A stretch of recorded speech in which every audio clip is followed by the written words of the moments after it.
Allah is not just the object of worship, He's the object of devotion. He's the object of fulfilling love. Like the love that doesn't leave you in pain, that love doesn't leave you wanting more. How many romantic poetries, ghazal, qasida, shi'r, about your love is only pain, but since it's you, I'll accept the pain.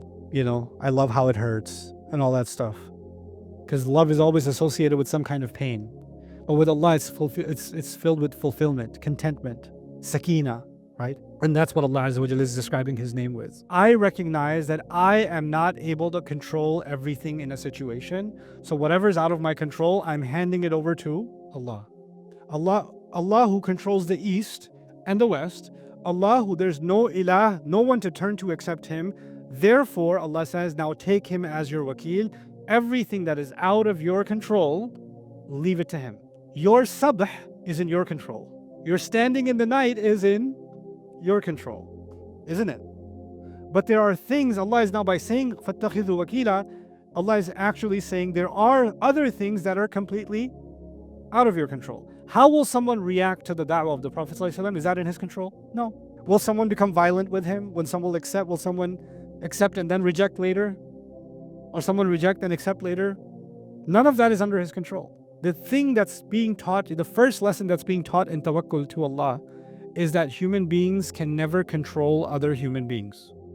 And we can never control anybody else's hearts or their minds, except that fact. Then we get to the next ayah. Rabbul mashriqi wal maghribi. La ilaha illa huwa fattakhidhu wakila. The master of the east and the west. Allah just mentioned night and day, right? Remember Allah at night? In the daytime you have all kinds of sabh. Remember Allah and cut yourself off. And by the way, cutting yourself off even in the day, one part of that. Now Allah will actually put that to the test. There's going to be these two ayat, 8 and 9, are the lesson. And then the test, whether you have really learned that lesson, is going to be 10 and 11. So it's, you know how you have theory and practical in science? You study the scientific theory and then you study the practical. So 8 and 9 are kind of the theory. And then 10 and 11 are going to be the first practical. Like, did you really embody these? Here's how you know. But anyway, Rabbul Mashriqi wal Maghribi, the master of the east and the master of the west. The east and west are important to mention because the east is the start of the day and the west is the west is the sunset. So it's the start of the night. And the entire reference before was day and night, right? So Rabbul Mashriqi wal Maghribi, the change in how your life looks in the day and how your life looks at the night. And doesn't matter if it's day or night, they may be different, but both of them have one thing in common, the dhikr of Allah. The dhikr of Allah looks different in the day, the dhikr of Allah looks different in the night, but He's the Rabb of the east and the Rabb of the west, the Rabb of the sunrise and the Rabb of the master of the sunset. Mashriq means east and west. Mashriq also means sunrise and sunset. So He's master of night and day. فَيَصِحُ أَن يَكُونَ الْإِسْتِعَابِ جِهَاتِ الْأَرْضِ. It can also mean, east and west means the entire land. Like if the king says, I am the king of the east to the west. What's he saying? I'm king of the entire land, right? So Allah is saying, Allah is the master of the east and the west, as if to say that this entire region is going to be under the dominion of Allah, is going to be under the rule of Allah's religion. It's coming. The victory of Allah is coming. Don't worry about it. It's going to happen. You'll see. Because right now, the east to west in Hijaz is filled with arbab, different gods.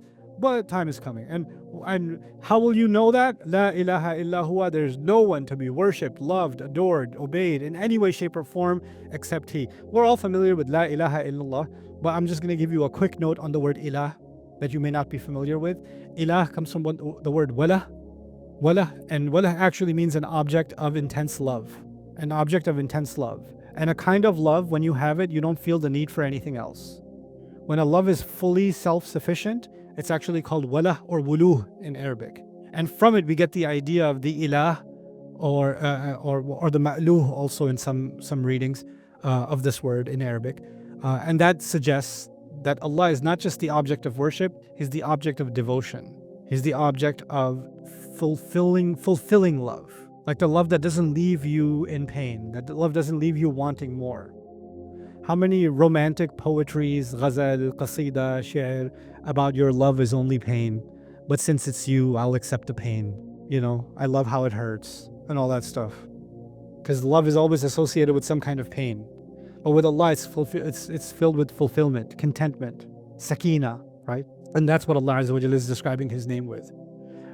Ilah is also, aliha is also faza'a ilayhi in Arabic. When you run towards somebody when you're desperate. Like, I want you to think of it as whenever you have a problem, there's someone comes in your mind that you want to talk to immediately.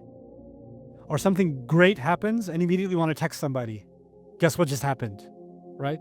This is the person you ran to. One of the meanings of ilah is the one you turn to in any situation. The first one you want to just, and by the way, the Muslims have this naturally, right? Something amazing happens, alhamdulillah. Something bad happens, astaghfirullah, subhanallah. La hawla wa la quwwata illa billah. Like, we just turn to Allah immediately, and that's actually our acknowledgement of Allah as ilah.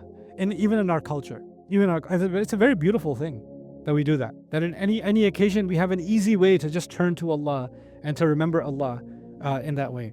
So anyway, Rabbul Mashriqi wal Maghribi la ilaha illa huwa fattakhidhu wakila. Now the second lesson. The first one was cut yourself off. The second lesson is take him as your wakil. Take him as now the word in Arabic is wakil. So let me explain what wakil means. It comes from the word wakal. Wakal means a person who's very weak, can't do anything themselves.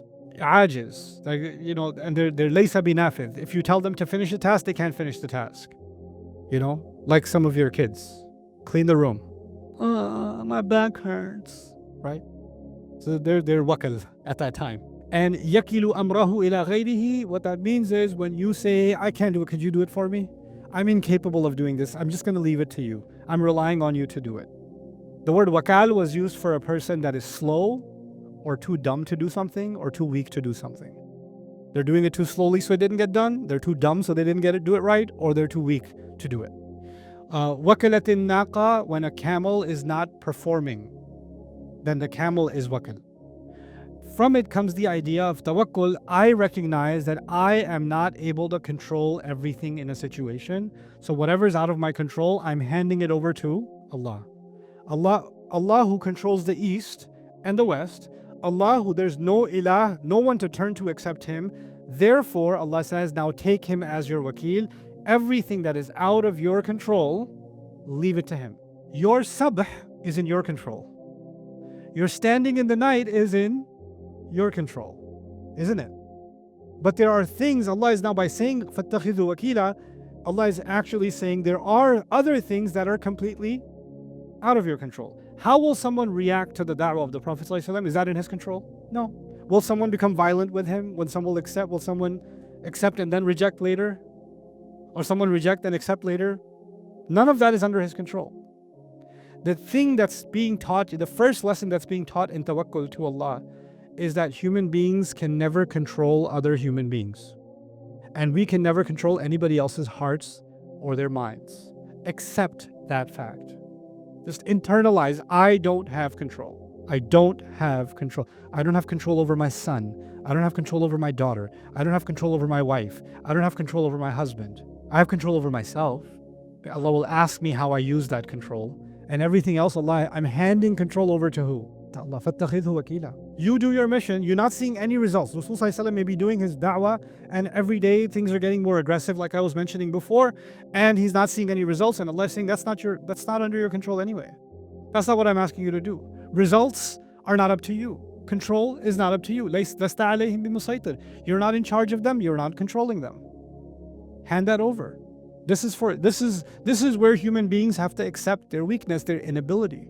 فَاتَّخِذْهُ وَكِيلًا is just like tasbih.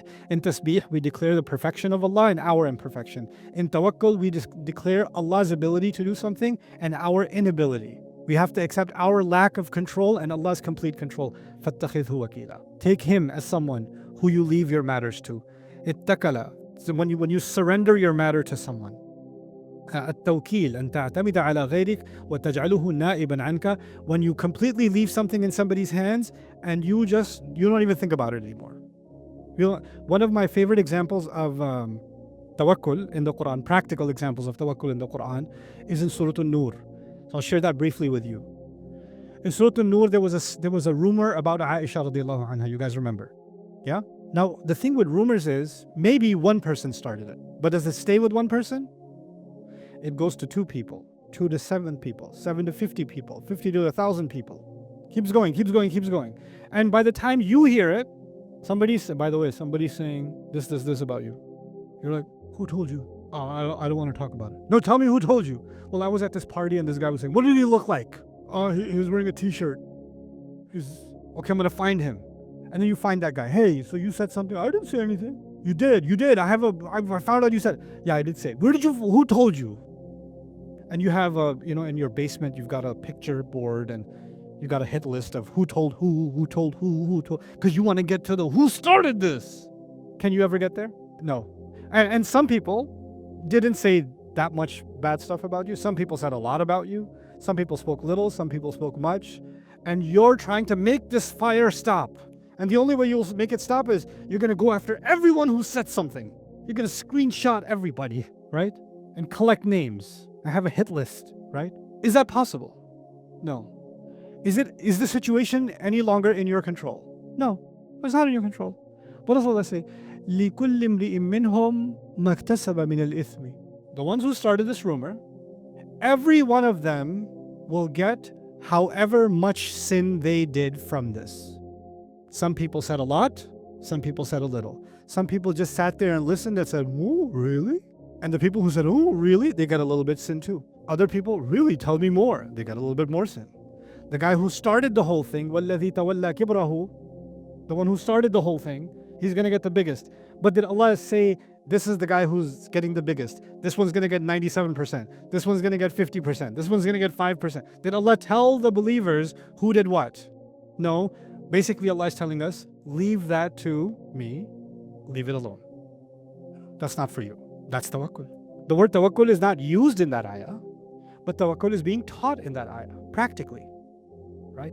This is the concept we have to understand. There's a theory. I trust in Allah. I rely on Allah. And people say these things easily, but when it's put to the test, they don't want to lose control. They want to hold on to that control. So la ilaha illa huwa fattakhidhu wakīla. Now, Ibn Ashur on this. وَمِنْ أَهَمِّ التَّفْوِيضِ أَمْرُ الْإِنْتِصَارِ لِمَنْ تَوَكَّلَ عَلَيْهِ. And one of the most important aspects of really leaving things to Allah is when someone hurts you and you want to see them in pain. Like you want to see them pay the price for hurting you, right? Because this is one of the most common questions I get. Ustad, how come bad people are still happy? Why are you stalking them on Instagram? This person hurt my feelings and look at the picture they just posted of themselves. It burns us. How come Allah lets them be happy even though they're terrible people? And then people have an even bigger crisis. Ustad, there are some people that are really bad, but then they just do tawbah. And then they start taking care of orphans. And they memorize the whole Quran. But they were really bad. Is Allah just gonna just forgive them and I have to be with them in Jannah? I'm like, oh, so how are you sure you're going? No, I'm just saying in case I make it, I don't want to see them. You know what that is? A desire to control the outcome. A desire. If you say Allah is more fair than my concept of fairness. Allah is more wise than my concept of wisdom. Allah knows my feelings better than I even know my feelings. Allah cares for my heart more than I care for my heart. Then it's easier for me to let Allah handle that without Allah explaining it to me. Allah will do it. Ya Allah, I know you're going to do it. Can you tell me exactly how you're going to do it? Is she going to fall off the stairs? Or is there a bus that's going to accidentally just... Like, how's it going to... Can you just... Because I just want to feel better. No. If you trust Allah, then let it go. I like to give you silly examples so you can understand the concept. If you trust someone's cooking, don't stand over their shoulder and say, are you going to add more salt or that's it?